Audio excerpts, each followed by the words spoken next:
Olá, tudo bem com você? Eu sou o pastor Wesley Adorno, eu sou teólogo, sou pastor e a Trilha do Conhecimento é a nossa escola de teologia.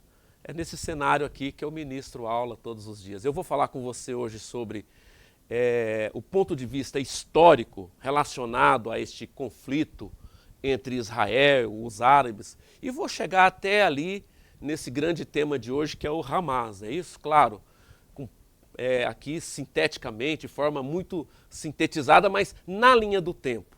E eu convido você que está nos assistindo para conhecer melhor a proposta da Trilha do Conhecimento, que é Teologia no Sistema de Ensino ETAD, tá bom? E eu espero você para a gente estudar de forma sistemática a palavra de Deus. E olha, coisa rápida, tem pessoas que levam 2 anos para se formar e outros se formam até mais rápido, por quê? Porque pode estudar a hora que melhor for conveniente, você recebe seu material didático em casa e olha, é a melhor escola de teologia que nós temos hoje no Brasil, uma das melhores do mundo, já está há 50 anos no Brasil, eu estou com a ETAD há 30 anos, sou ainda jovem, tá? A idade aqui é compensada, claro, pelo brilho do Senhor, pela graça do Senhor em minha vida. Então, falando sobre essa questão, veja bem, eu vou começar trazendo uma reflexão. Quando nós vamos montar um quebra-cabeça, o que a gente precisa ter? Ter a referência, o que a gente chama de espelho. Para a gente montar um quebra-cabeça, nós temos uma foto ali daquilo e as peças saltadas. Aí a gente pega as peças e monta segundo o referencial. O que eu quero dizer com isso? Eu aplico essa técnica para o estudo de teologia, apliquei isso para mim e recomendo a todos os meus alunos que também o façam. Coloca a Bíblia, a história bíblica, os fatos bíblicos, toda a narrativa bíblica na linha do tempo. Por que a gente precisa colocar? Porque ela não está disposta assim na palavra. Na Bíblia, nem os livros estão em ordem cronológica e nem as histórias também estão contadas na ordem cronológica, ou na linha do tempo. Mas quando você coloca na linha do tempo, parece que clarifica tudo, né? Eu há 30 anos lido com, como eu já disse, lido com a teologia, mas de uns 15 anos para cá, foi quando eu coloquei tudo na linha do tempo, minha compreensão mudou. Por que eu digo isso sobre a questão de Israel? Se nós colocarmos a história de Israel na linha do tempo, nós vamos entender melhor. E é isso que eu preparei para você. Vamos lá. Tudo começa em Abraão, Isaque e Jacó. No capítulo 15 de Gênesis, você pode conferir, Deus fala para Abraão que ele está dando ali para Abraão uma terra. E ele dá os limites. Ele fala, olha, desde o Egito até o rio Eufrates. E por incrível que pareça, no rio Eufrates, em nenhum momento desse território, nenhum reinado, nenhum tempo, nenhum momento da história de Israel chegou-se ao rio Eufrates. Por quê? Nós vamos chegar a ver e a contemplar isso só daqui a um tempo, num período chamado milênio, e lá onde o Senhor Jesus vai reinar sobre Israel e também sobre toda a terra. Que dia maravilhoso será esse? Será logo depois da vinda do Senhor Jesus Cristo, a segunda vinda dele, ok? E aí sim chega, mas nunca chegou, nunca o homem foi pleno naquilo que Deus deu para Abraão. A verdade é essa. Mas começa com esta promessa, com este, vamos dizer assim, esse pacto que Deus fez com Abraão no capítulo 15 de Gênesis. Se você quiser dar uma paradinha no vídeo, vai lá e confere. É lindo, um pacto que ele faz e ele fala. Inclusive ele cita todos os povos que Abraão ia encontrar lá naquele território, o território de Israel. Bom, ali então começa uma promessa de Deus. Deus resolveu, naquele exato momento, há 2000 anos antes de Cristo, 2100 anos antes de Cristo, nós temos essa vinda, esse pacto de Deus com Abraão, desde o nascimento dele. Deus faz esse pacto com ele está com quase 84 anos. Deus chama ele tem 75, renova esse pacto, ele tem 84 anos, e só com 99 anos é que começa a cumprir o pacto de Deus com ele, quando ele tem Isaque. Então, por volta de 2000 anos antes de Cristo, Deus começa a cumprir este pacto com Abraão. Você fala, mas a história da humanidade começa aí? Não. Nós estamos aqui um pouquinho depois do dilúvio. O dilúvio tinha acontecido aqui uns 300, 400 anos antes. Tudo que se fala de história com mais de 2.000 anos, nós só temos fragmentos da história. Então, são rudimentares demais as informações para a gente precisar datas. Não dá para precisar. A gente só tem mais precisão nas datas do tempo de Moisés para frente, vamos dizer assim, 1.500 a.C., ok? Mas aqui já tinha 2.000 anos de história, porque na narrativa bíblica, desde a queda de Adão até Abraão, nós temos 2.000 anos. E de Abraão até Jesus Cristo, mais 2. Ou seja, antes de Cristo, nós temos na narrativa bíblica 4.000, mais precisamente 4.004 anos, desde a queda de Adão até... Tem gente que fala que é desde a criação. Bom, eu prefiro entender que cronologicamente Deus só trata essa forma cronológica depois que veio a maldição. Antes disso era Cronos, é o tempo perfeito de Deus que nós não podemos medir e mensurar. Por isso que às vezes aí você vai encontrar na arqueologia, na história, coisas contadas com milhões de anos, não tem problema. Até porque provavelmente entrou no Cronos, no Kairos de Deus, e esse tempo a gente não conta. Mas depois que o homem pecou, tudo se limitou, entra este Cronos, o tempo cronometrado. Então nós temos aqui em Abraão 2.000 anos, mais ou menos a metade da história de Adão a Cristo, a metade entra Abraão. Deus resolve então formar uma nação para servir de modelo para o mundo. Você vê que, para a humanidade, você vê que até ali já tinha tido alguns fracassos do homem, ou muitos fracassos até. Tanto é que veio o dilúvio, tivemos a Torre de Babel, entre o dilúvio e Abraão tem a Torre de Babel, estamos tratando aí na linha do tempo, né? Mas enfim, vamos lá. Abraão então tem Isaac, que é o filho da promessa. Claro que antes de ele ter o Isaac, ele teve Ismael, um pouquinho antes ele teve Ismael. 14 anos antes ele teve Ismael. E que derivou outros povos. Apesar que Deus também abençoou e disse que aquela nação de Ismael, os descendentes de Ismael seriam grandes e muito numerosos na terra. Mas não era o filho perfeito, o filho da promessa que Deus tratava ali no capítulo 15 de Gênesis com Abraão. Então vem Isaac, e é nessa linha que nós vamos seguir, deixa a descendência de Ismael por enquanto. Lá na frente nós encontramos ela, tá bom? Aí nós temos Isaac e depois nós temos Jacó. Isso leva aí aproximadamente 200 anos, essas 3 gerações, 200 e poucos anos. Eles vão para o Egito, porque os filhos de Jacó, agora Jacó que vira Israel, é transformado, o nome dele é transformado em Israel. Dele, literalmente, nasce agora vamos chamar os israelitas, né? Que são os filhos de Jacó. Você vê que aqui nós já temos 3 situações. Primeiro que Abraão era filho de Sem, então eles são semitas. Por isso que você vê muita gente falando aí, os antissemitas, enfim, esses antissemitas aí tem a ver com a descendência de Abraão, antes dele. Então ele vem do filho de Noé chamado Sem, e aí ele é semita. Ele vem de Abrão. Abrão era filho de Éber, por isso que esse povo chama hebreu, porque Abrão era hebreu, ok? Agora, os filhos de Jacó são os israelitas. Então nós já temos aqui, né, por que às vezes a gente não entende, né? Por que diferenciar judeu, israelense, israelita e hebreu? Então nós já temos hebreu porque veio de Éber, semita porque vem de Sem e israelita porque vem agora de os filhos de Jacó, que é Israel. Bom, então nós vamos para a próxima etapa, que é Moisés, porque Jacó, ele vai com seus filhos, ou Israel vai com seus filhos para o Egito, 400 anos eles passam lá, até que Moisés vem, tira eles do Egito e leva eles para a terra prometida durante 40 anos. Que terra é essa? A própria terra que Deus já tinha dado para Abraão, Deus tinha chamado Abraão para possuí-la, Deus tinha chamado Abraão para tomar conta dela. E lá ele tomou conta dela, claro.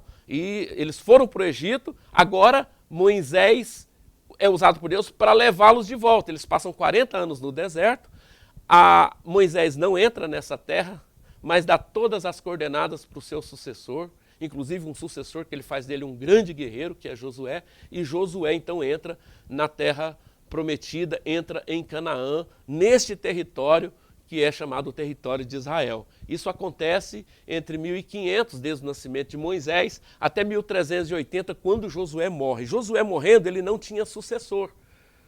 Como Moisés tinha um sucessor, Josué não tinha sucessor. Então vem os juízes. E Deus então governa essa nação de forma sacerdotal. Era o próprio Deus manifestando o seu governo através de juízes. O primeiro deles foi Otiniel e o último deles, Samuel. São aproximadamente aí 12 Juízes. A gente não tem a certeza desses ciclos todos, porque há um entendimento que às vezes nem todos eles foram citados. Porém, é um ciclo de 330 anos aproximadamente, até que vem Samuel. O povo não quer mais ser governado por juízes. O povo olha para as nações da terra e fala: todas as nações da terra têm rei, por que nós não temos? Então, eles automaticamente, ali no momento de muita presunção, pedem um rei. Queremos um rei. E eles escolhem Saul, né? Aí nós já vamos para a próxima etapa, que é o reinado unificado. Eles escolhem Saul. Deus autoriza Samuel, o último juiz, a ungir Saul. Depois Deus mostra para Samuel que o verdadeiro rei que ele queria era Davi. Então agora vem o rei segundo o coração de Deus, Davi. E Davi é sucedido pelo seu filho Salomão. Veja que são 40 anos de reinado de cada um.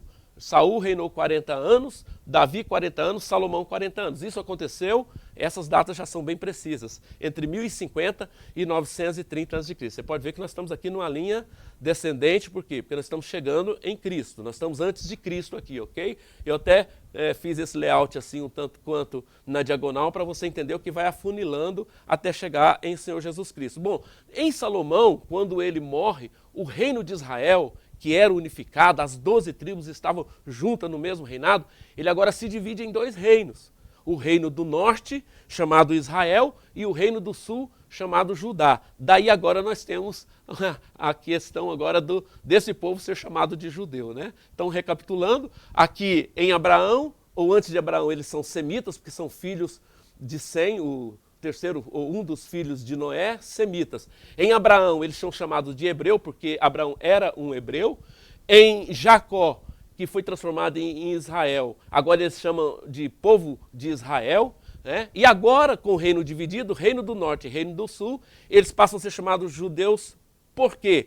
Porque em 722, 930 morre Salomão. Em 722, as 10 tribos do norte, elas são totalmente vencidas, destruídas pelo Império Assírio. O Império Assírio vem e destrói e expulsa as 10 tribos do norte, inclusive Samaria, que era a capital, eles possuem, traz outros povos para povoar aquelas terras, ou seja, descaracteriza e esse povo foge e sai. Alguns vão para as tribos remanescentes do sul, que são as outras duas, outros espalham pelo mundo, ok? Mas eles não estão mais. As tribos do norte, fim das tribos do norte, fim do reinado do norte, que continuava chamado de Israel. E quando o povo assírio, ou o Império Assírio, tenta também acabar com o reino do sul, mas de uma forma miraculosa, um anjo do Senhor, numa noite só, num dia apenas, ele mata 185 mil soldados assírios. Nós estamos vendo falar tanto de guerra aí agora, e nós estamos vendo que Israel está ali na faixa de Gaza, com 600 mil homens preparados, os da reservas estão todos ali, etc. e tal, e todas as guerras que nós vemos de Israel, a gente vê Israel vencendo com muito, com pouco. Antes, no tempo dos juízes, por exemplo, nós vemos que Israel guerreou com Gideão e só com 300 homens venceu. Bom, mas aqui, nessa mesma época que o reino do norte estava sendo destruído, o reino do sul, né, também foi destruído algumas cidades, foi conquistado algumas cidades pela Assíria, porém quando eles sitiaram Jerusalém e que iam tomar Jerusalém, o Senhor não permitiu. Porque no reino do norte todos os reis foram maus.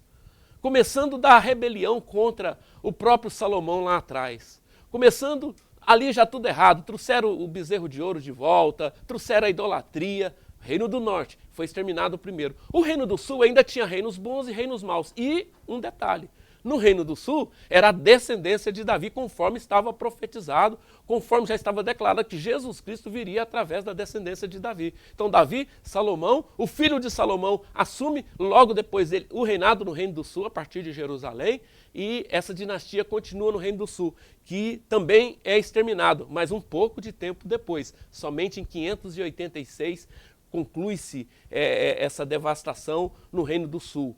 Judá agora não é mais Judá, acabou, foi destruído. Então, esse território de Israel foi desocupado. Em 722, as 10 tribos do norte, hoje se fala tanto em norte e sul, faixa de Gaza, por exemplo, está no sul, as colinas do Golã estão lá no norte, lá perto do Líbano, não é verdade? Então, as 10 tribos do norte foram todas tomadas em 722, e as 2 tribos do sul, Judá e e Benjamim, 586, agora já pelo Império Nabucodonosor, pelo Império Babilônico, e que veio e que destruiu Jerusalém e destruiu levou consigo os utensílios sagrados, inclusive alguns dos parentes, primos do povo de Israel ajudou. Babilônia, os edonitas mesmo, eles ajudaram a destruir o templo, né, e tudo mais. Bom, por que eu estou falando de primos, né? Porque se você parar para analisar aqui, ó, vamos lá. Abraão, ele teve filho um antes de Isaac, que foi o Ismael. Ok, e toda uma descendência vem de Ismael. Depois que Sara morre, que é a mulher com quem ele tem Isaac, o filho da promessa, ele casa novamente com Quetura e tem mais filhos com ela. E a gente encontra registros de que, neste período, os filhos de Quetura se misturaram com Ismael, filho de Agar. Então, esse pessoal tem muito parente pela frente e por muitas vezes eles lutaram contra esse pessoal. Olha, Assírio é semita, que é parente, né, meu aparentado. Os amalequitas são parentes. Os edonitas são filhos de Esaú, porque Isaac teve 2 filhos, Jacó e Esaú. Jacó continua a bênção e a promessa continua através de Jacó, que se torna Israel. Mas e os filhos de Esaú, que formam o povo de Edom? É tão terrível que quando Moisés sai do Egito com esse povo, passando pelo deserto, para passar pelos edonitas, eles não permitem que passe nas terras deles e eles têm que dar uma volta enorme para poder conseguir lograr isso. E assim, várias guerras que aconteceram entre parentes. Mas vamos lá. Bom, pensando aqui no tempo de Abraão, houve guerra? Abraão lutou para defender o território, para conquistar o território, lutou. Isaac teve guerra? Sim, várias guerras. Inclusive, ele era daquele que não criava muita situação. Ele, você abriu o poço aqui, esse poço é meu. Não, você quer ficar com ele? Eu abro outro acolá. E assim sucessivamente. Meu pai abriu esse poço, mas vocês querem ficar? Tudo bem. Entulhava o poço, ele abria outro e Deus prosperava Isaac. Jacó teve que guerrear. Jacó, ele guerreou com Deus, né? Ele guerreou consigo mesmo. Ele teve que guerrear com a sua própria natureza, mas teve guerras. Bom, e esse Israel passou por provações ali no período do Egito? Sim, muitas lutas, tiveram que sair de forma miraculosa lá do Egito, claro. Bom, Moisés teve que guerrear, sim, e um dos grandes guerreiros de Moisés era Josué. Josué teve que guerrear para conquistar a terra. Temos aí a emblemática primeira, ou sei lá, assim, depois que conquista a terra ou está entrando na terra, ali a batalha contra Jericó, para conquistar Jericó, que é emblemático. Nós todos conhecemos essa batalha de Josué, lutando e vencendo Jericó, não é isso? E os juízes, durante 330 anos, tiveram que guerrear várias vezes para defender esse território. Nós temos aí Sansão, que guerreou contra os filisteus, nós temos Débora, que também guerreou, nós temos o próprio que eu citei agora mesmo, que com 300 valentes, Gideão com 300 valentes venceu a guerra, um exército enorme. E o próprio Samuel teve que guerrear, os filisteus foi lá, roubou a Arca da Aliança, você lembra de tudo aquilo? Bom, Saul teve que guerrear, Saul foi um grande guerreiro, Davi teve que guerrear e muito, Salomão teve que guerrear, só que Salomão já pegou um berço esplêndido, né? Ali foi o apogeu, a maior nação do mundo. Israel sai de uma terra de ninguém, de escravos no Egito, passa pelo deserto, conquista Canaã, fica 330 anos ali meio que vassalo de uma nação, vassalo de outra, meio que em opróbrio, mas quando ele entra nos reinados, é uma ascendência tremenda, tanto é que ele sai de uma nação como uma nação qualquer e passa a ser a nação mais poderosa do tempo daquela época nas mãos de Salomão.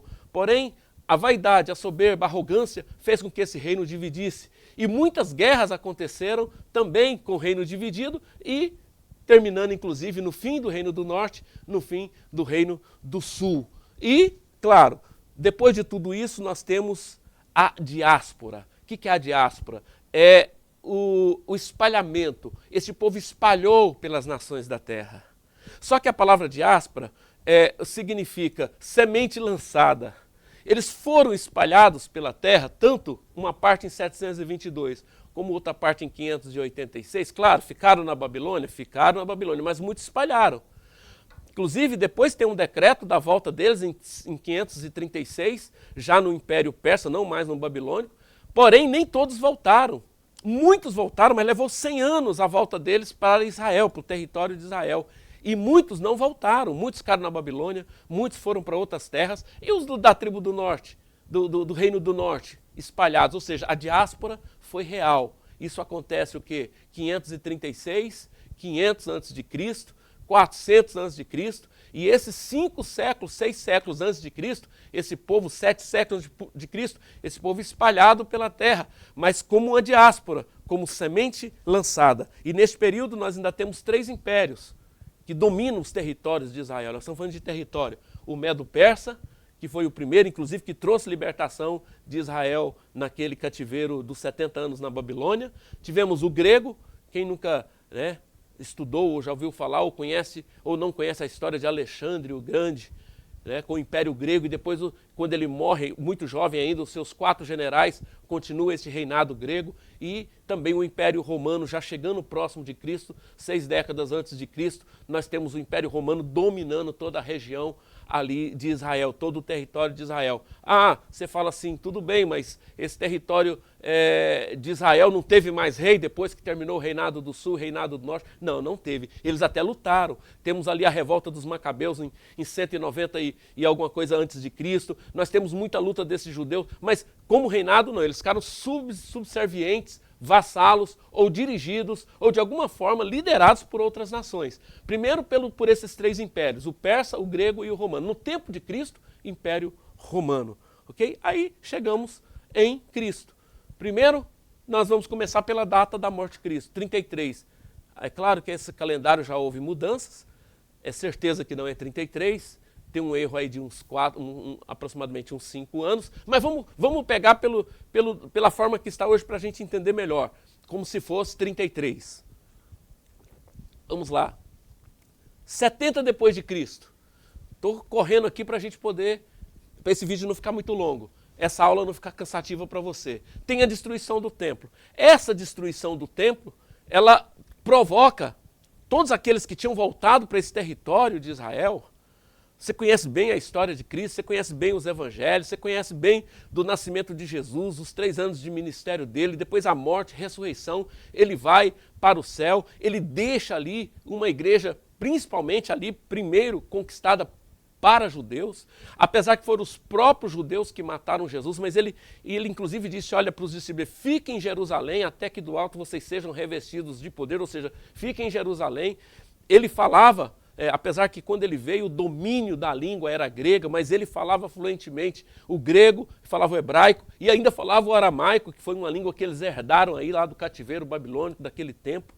É isso? O Novo Testamento é todo escrito em grego, claro, porque já foi com domínio, a língua franca da época era o grego, mas a língua hebraica foi preservada e estava livre, apesar da diáspora, apesar de tudo aquilo que aconteceu.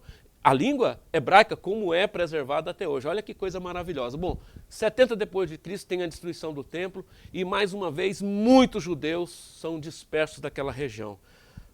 No tempo de Cristo muita gente tinha voltado. No tempo de Cristo aquela região era muito povoada por judeus.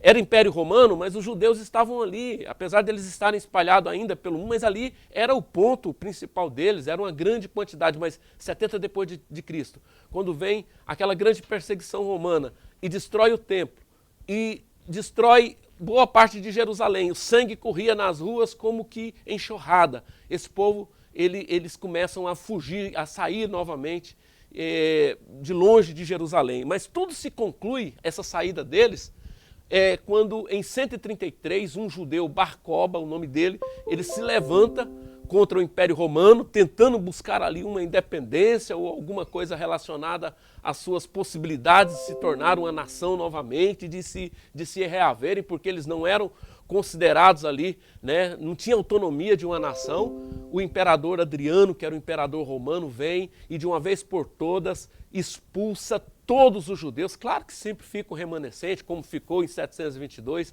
lá no Reino do Norte, como ficou em 586 lá no Reino do Sul, ficou os remanescentes miseráveis, pobres. Aqui em 132, praticamente todos os judeus foram espalhados pela terra de fato, acontecendo novamente uma outra diáspora. Agora esse povo, desde então, 732, 735 depois de Cristo, eles espalham por toda a terra e aqui acontece agora o surgimento da Palestina. O imperador romano, Adriano, além de expulsar de vez todo judeu, saiu expulsando, saiu tirando o judeu do território de Israel. Ele também troca o nome daquele território, aliás, ele determina que aquele território agora vai chamar Palestina. Palestina, sabe o que significa? Terra dos filisteus. Quem foi o arqui-inimigo de Israel durante toda a história do Antigo Testamento? Nós estamos aqui em 2000 anos de história, vamos pensar assim. Foi o povo filisteu. O povo filisteu que ameaçou Davi, por exemplo, com o gigante Golias. Foi o povo filisteu que teve grandes batalhas no tempo dos juízes. Foi o povo filisteu que teve grande batalha no tempo dos reis contra Israel. E agora ele expulsa todo mundo e fala, olha, aqui agora vai chamar Palestina, que literalmente significa terra dos filisteus. E quem é que ocupa aqueles lugares? Bom, aí vem um revezamento nos próximos anos de vários povos, né? Primeiro o Império Romano que está ali, mas vem os persas, vem os romanos que já estavam ali e dominando, vem os egípcios, vem ali sírios, ou seja, é terra de ninguém. Vem gente de todos os lados. E vem muitos aí, agora eu volto lá atrás um pouquinho, vem muitos primos, vem muitos parentes de Israel. Vem muitos desses que você fala assim, poxa vida, mas então essa guerra de árabes, os árabes são todos parentes de Israel? Bom, na sua raiz sim, porque árabe não é uma nação, árabes é uma etnia, né? É uma liga. Mas esse povo vem de Ismael? Provavelmente sim, não só de Ismael. Vem de Ismael, mas vem também de outros filhos que Abraão teve com a sua esposa depois da morte de Sara, chamada Quetura. Bom, vamos seguindo aqui nossa linha de raciocínio. Surge o islamismo, então. Nós, né, voltando lá, nós temos o quê? 732 depois de Cristo, essa diáspora. E eu vou pular aqui agora 500 anos de história e vamos chegar agora em 570 a 632 depois de Cristo, quando surge o islamismo. Início da Idade Média, chamada Idade Média Alta. Veja que o cristianismo, primeiro século, foi implantado. O Novo Testamento foi todo escrito no primeiro século, eu estou falando aqui de quinto século, sexto século já, ok? Caminhando para o sétimo século. Vamos raciocinar comigo. Primeiro século, cristianismo. Né? O cristianismo foi muito perseguido no primeiro século, foi. Tanto é que aconteceu muita diáspora também, porque muitos judeus, por causa da perseguição, fugiam daqueles territórios de Israel para outras nações. E o que acontecia? O evangelho só cresceu. Nós tínhamos uma fuga de judeus, por conta da perseguição romana aos judeus, a partir de 70 depois de Cristo, e consolidando em 132, mas antes disso, judeus que se convertiam ao cristianismo eram tão perseguidos, tanto pelos romanos quanto pelos próprios judeus, que eles fugiam também. Eles empreendiam fugas. Está raciocinando comigo? Então, primeiro século, igreja perseguida. Judeu perseguido mais no final do primeiro século. No segundo século, judeu totalmente perseguido. Cristianismo totalmente perseguido, segundo século. Terceiro século, já começa a mudar algumas coisas. O cristianismo se torna muito grande durante o mundo. E no terceiro para o quarto século, ele recebe o apoio do Império Romano. O Império Romano começa a entrar num declínio, numa decadência, começa a haver aquela divisão, a proposta da divisão do reino do Império Romano. E o que o Império de Roma fala? Nós temos que nos apoiar. É nesse cristianismo, é ele que vai nos, talvez, quem sabe, nos dar uma guarida aqui, não é isso? Então, o cristianismo recebe apoio do governo e vamos dizer, político, do império, recebe valores do império, recebe defesa do império do terceiro para o quarto século. No quinto século, isso é uma realidade. No meio desse tempo todo, a palavra, a Bíblia, o Novo e o Antigo Testamento vem para uma tradução chamada Vulgata, que era no latim, uma linguagem popular para o mundo todo. O Evangelho se espalhou pelo mundo todo. E o judeu? O judeu ainda está espalhado. O judeu cristão e não cristão. Divide isso. Agora nós já temos aqui duas religiões. Nós temos a religião do judeu, que tinha Jerusalém e Israel como terra santa. Agora nós temos os cristãos, segunda religião, grande, poderosa, que tem Jerusalém e que tem os territórios de Israel como também Terra Santa. Bom, aí chega o islamismo. 570 nasce Maomé e ele morre em 632. ele vive então aí seus 60 e poucos anos, não é isso? Bom, o que acontece? Ele nasce em uma cidade chamada Meca, um território árabe, e ele peregrina por ali, e ele diz que recebeu uma visita do anjo Gabriel, e ele então ele fala o seguinte, que o Antigo Testamento e o Novo Testamento, tudo bem, confirma que existe o Antigo e que existe os Evangelhos, mas estava tudo errado, estava escrito errado. Tudo aquilo ali tinha defeito. E ele começa dizendo ele que recebeu do anjo Gabriel uma direção que ia fazer a recitação daquilo, ou criou-se ali, estabeleceu-se ali a recitação. Ele nem sabia escrever, mas ele falava e outras pessoas copiavam, e ali então ele cria o islamismo, que na verdade quer dizer submissão a Alá. E Alá não é um Deus estranho, não, é o mesmo Deus de Abraão, porque Alá é a forma de se falar Deus no árabe. Ok? Não tem nada diferente disso. Às vezes a gente quer, não, é o mesmo Deus de Abraão na concepção dele, só que é o seguinte, de uma forma totalmente deturpada daquilo que é o original da Bíblia, daquilo que é o original das Escrituras, daquilo que comprovadamente estava nas Escrituras, tanto no Antigo como nos Evangélicos e assim por diante. Principalmente o Antigo e os Evangelhos, porque eu não vou nem aqui atestar, ele não atesta de uma forma veemente as escritas dos apóstolos. Mas vamos lá, o Evangelho e o Antigo Testamento. Mas ele deturpa isso, ele modifica isso. E quando ele morre, ele deixa isso, essa recitação ou essa reconstrução do Antigo e do Novo Testamento. Ele confirma que existiu Adão, que existiu Noé, que existiu Abraão, que existiu Moisés, todos como profetas, inclusive que existiu Jesus, também como um profeta, mas jamais filho de Deus. Um profeta como outro qualquer, não filho de Deus, porque ele no islamismo não se confirma a pessoa da Trindade. Deus não tem filho. Então Jesus não era filho, ele era um profeta. Agora vem Maomé, sim, o profeta, o maior de todos eles. Ele então nasce em Meca, ele foge para Medina, porque lá em Meca começam a perseguir, quando ele começa a anunciar esse negócio de um Deus único, porque o povo era politeísta, ali os árabes daquele lugar eram politeístas, então ele vai para Medina, e de Medina, não está no Alcorão, mas a tradição diz que ele, em Jerusalém, ele é assunto ao céu, e lá ele faz as suas 5 orações e etc e tal. Então, para o judeu, a Terra Santa passou a ser santa para eles também. Entende? Cristianismo, Terra Santa. Judaísmo, Terra Santa é a terra de Israel. Cristianismo, a Terra Santa, ou Jerusalém, a cidade querida dos cristãos.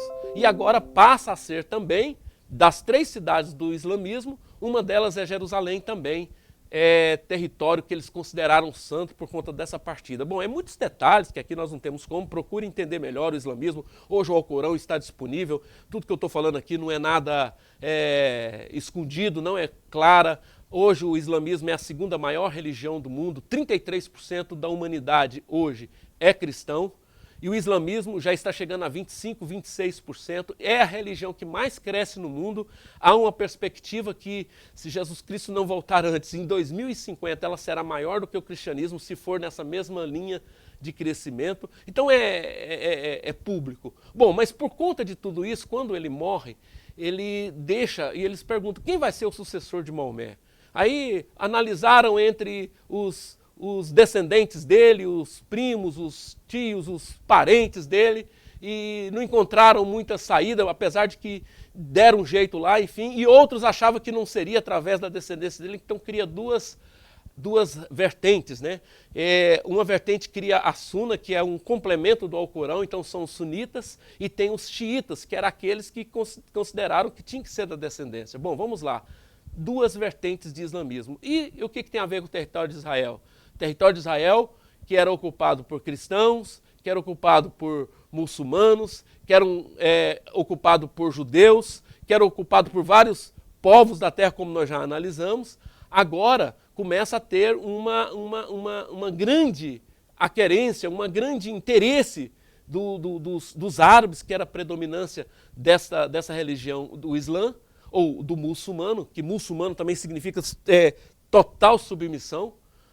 Presta atenção nessa coisa da submissão e dessa mistura de que o líder religioso é um líder político também. É um tipo de governo teocrático, da visão deles.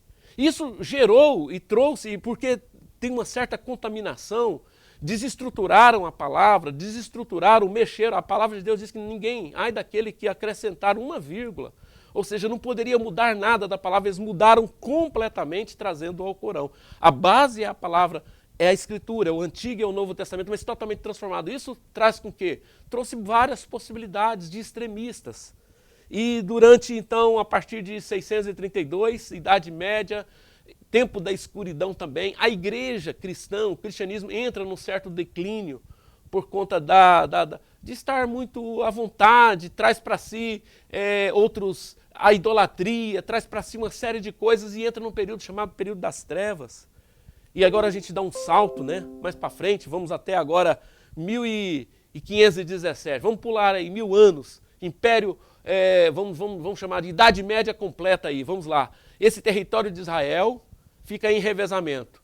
Às vezes o poder estava entre cristãos e às vezes estava entre muçulmanos. Entre cristãos e muçulmanos, mas prevalecente de muçulmanos. Até que em 1517, o Império Turco-Otomano, ele toma forma, apesar que ele já estava sendo consolidado, formado desde do século 13, 14, mas ele toma ali a região, pelo menos boa parte do Oriente Médio, parte da Ásia, parte da Europa, e ele toma, claro, os territórios de Israel, ele passa a dominar. E aí, predominância de árabe, predominância e cristãos sendo expulsos. Acontece, concomitantemente, a reforma protestante.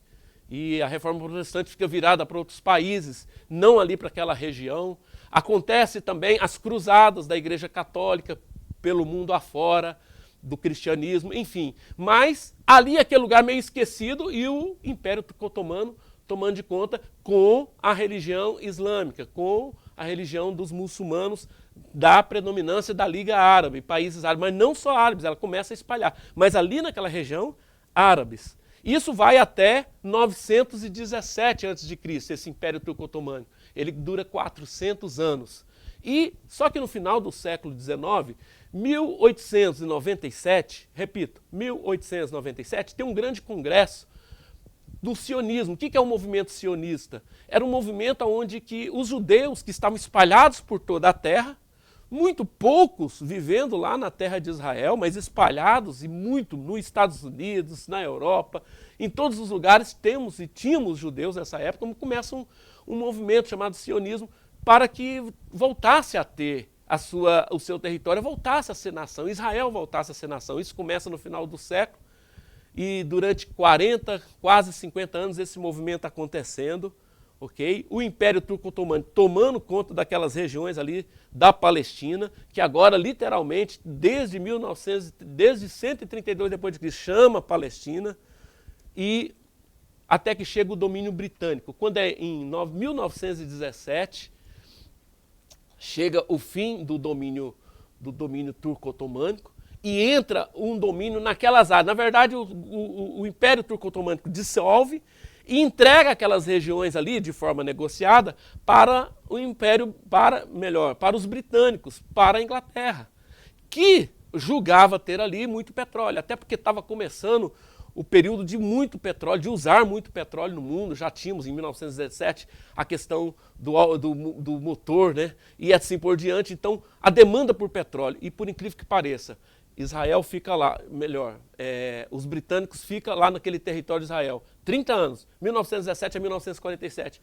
fura poços de norte a sul, de leste a oeste, não encontra nada de petróleo ali naquela região. Ao redor tudo tem petróleo, menos no território de Israel, porque era uma terra que tinha um tratado diferente com Deus e seria, nesse tempo, um tempo diferente. Bom, o Império Turco-Otomano acaba. Agora nós temos a Inglaterra tomando conta daquelas terras. E de uma forma já mais amistosa, porque acontece a Primeira Grande Guerra Mundial, e esse movimento sionismo também trabalhando. A Inglaterra já muito mais favorável, um pouco mais favorável aos judeus, começa a trazer judeus para ali. Claro que em pequena escala. E judeus começam a voltar, mas ali continua sendo Palestina. É por isso que ali chama Palestina. E o povo chama Palestina. Mas que povo é esse? Palestina é uma nação? É uma etnia? Não é nada disso. É um território formado por várias situações, principalmente por árabes, que predominam ali. Bom, mas aí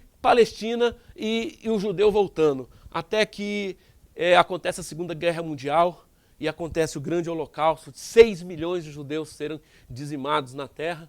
E o que acontece é que as Nações Unidas, tanto forçada pelo movimento sionista, como depois do resultado da Primeira Guerra Mundial, e tem vários movimentos geopolíticos aí, e agora chegando ao holocausto, 6 milhões de judeus, eles falam realmente Israel, ou o povo judeu, precisa de voltar para suas terras, precisa ter uma nação.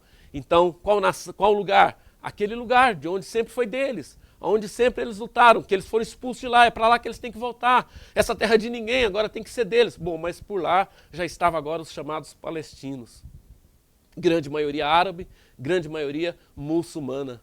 E a ONU, então, decide que ia dividir aquele território. Parte ficaria para Israel, parte ficaria para os palestinos.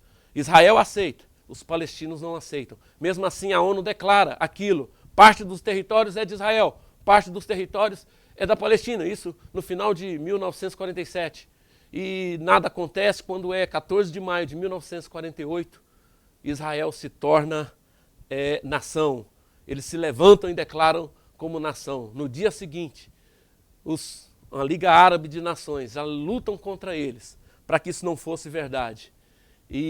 Mas agora a nação de Israel está constituída, com autorização da ONU. Por mais que os palestinos ainda não reconhecessem. Mas as confederações do mundo daquela época já reconheciam, então a nação de Israel estava estabelecida. E a Liga de Países Árabes luta contra Israel. E de uma forma miraculosa, chamada Guerra da Independência, de 1948, Israel sai vencedor daquela guerra e ainda até conquista um pouco mais de território do que estava demarcado pela ONU. E a luta continua, né? A ONU divide o território entre palestinos e judeus em 1947 para 48. Em 48 eles se tornam uma nação.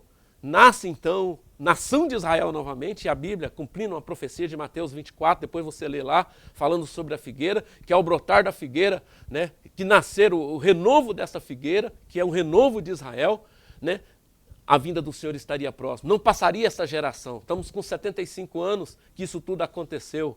Nós temos também uma profecia que falou que em um dia só Deus poderia criar uma nação. E Deus criou a nação de Israel novamente em um dia só, 14 de maio de 1948. Vamos em frente. Esse povo então vira nação e começa a estar ali, começa a se organizar. E quando é em 1967, mais uma vez, eles são contra-atacados, ou seja, 20 anos depois, na Guerra dos 6 Dias. E na Guerra dos 6 Dias, eles não só, de forma miraculosa, assim, uma coisa descomunal, por exemplo, eles tinham 180 tanques contra 1.500 tanques do seu oponor, dos seus oponentes lá no Reino do Norte, lá no lado do norte. Ele tinha 500 soldados para 30 mil soldados do lado do sul, né? Tudo isso acontecendo. Bom, e claro, pessoal palestinos ficando na faixa de Gaza, que é aquela pequena tira de território, 30 quilômetros por 10 quilômetros, na parte sul, que exatamente, olha que coincidência esse dado, era exatamente ali a terra dos filisteus no Antigo Testamento, no tempo, por exemplo, de Davi. Davi conquistou todas as terras ali, e aquela terra lá era dos filisteus. Lá não foi, inclusive naquela época, conquistado exatamente aquelas terras que eram dos filisteus, agora fica ocupada pela faixa, ali na faixa de Gaza, fica ocupada pelos palestinos, e a Cisjordânia, que agora está ali vinculado à Jordânia, né, fica acumulado ali também os palestinos, ainda também com a briga ali da Jordânia e tudo mais. Vamos correr para a gente ganhar tempo. Só que nesta Guerra dos 6 Dias, ele ainda amplia muito mais para o norte e para o sul seus territórios, e inclusive anexa. Em 1973, tem a Guerra do Yom Kippur, que é mais uma vez as nações árabes lutando contra Israel. Ele prevalece, e essa guerra aí é que starta agora esse conflito, porque Yom Kippur é o dia do perdão.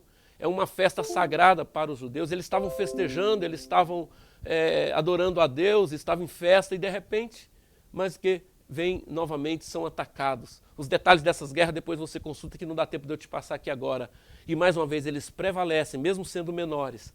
e ainda tem toda a hegemonia. Nesse tempo aqui, já depois das guerras dos 6 dias, só para deixar constado, até parte do Egito foi conquistada. A península do Sinai, que era do Egito, foi conquistada. Bom, aí depois de 1973, começa a surgir muitas situações. O Egito, em 1978, faz um tratado de paz com Israel, desde que, claro, intermediado pelos Estados Unidos, desde que devolvesse para o Egito a Península do Sinai, e assim aconteceu, voltou para eles a Península do Sinai, e houve toda a negociação, mas muitas guerras. E neste período, nos anos 70, nos anos 80, principalmente anos 80, 90, começa a surgir dentro dos palestinos, mas não só dentro dos palestinos, na Liga de Nações Árabes, os extremistas.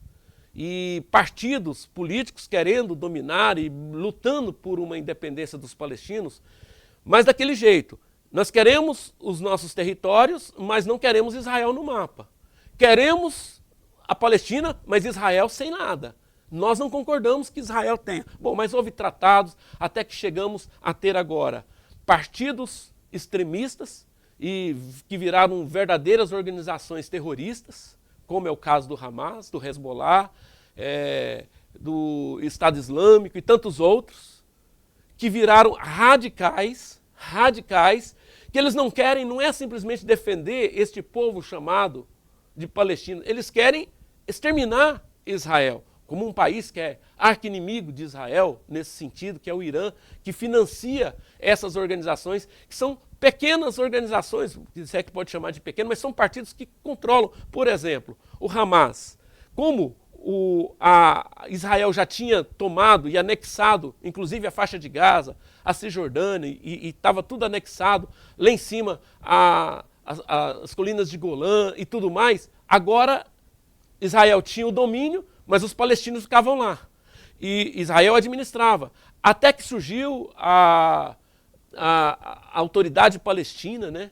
E a OLP, Organização para a Libertação Palestina, e eles começaram a entender, não, tudo bem, pode até nós termos um Estado, começar a negociar com Israel, mas os radicais nunca aceitavam. Esses partidos radicais, esses grupos terroristas nunca aceitavam. E até que em 2005, por exemplo, o Hamas, que era um partido político dentro da faixa de Gaza e também tinha na Autoridade Palestina um reconhecimento, Israel resolve sair, por exemplo, da faixa de Gaza em 2005, deixa tudo agora para... tiramos os assentamentos, tiramos o nosso governo, vamos deixar a Autoridade Palestina governar de uma vez por todas a faixa de Gaza e a Cisjordânia, que são os dois quinhões onde temos palestino, 2 milhões numa área, 2 milhões na outra, hoje, né?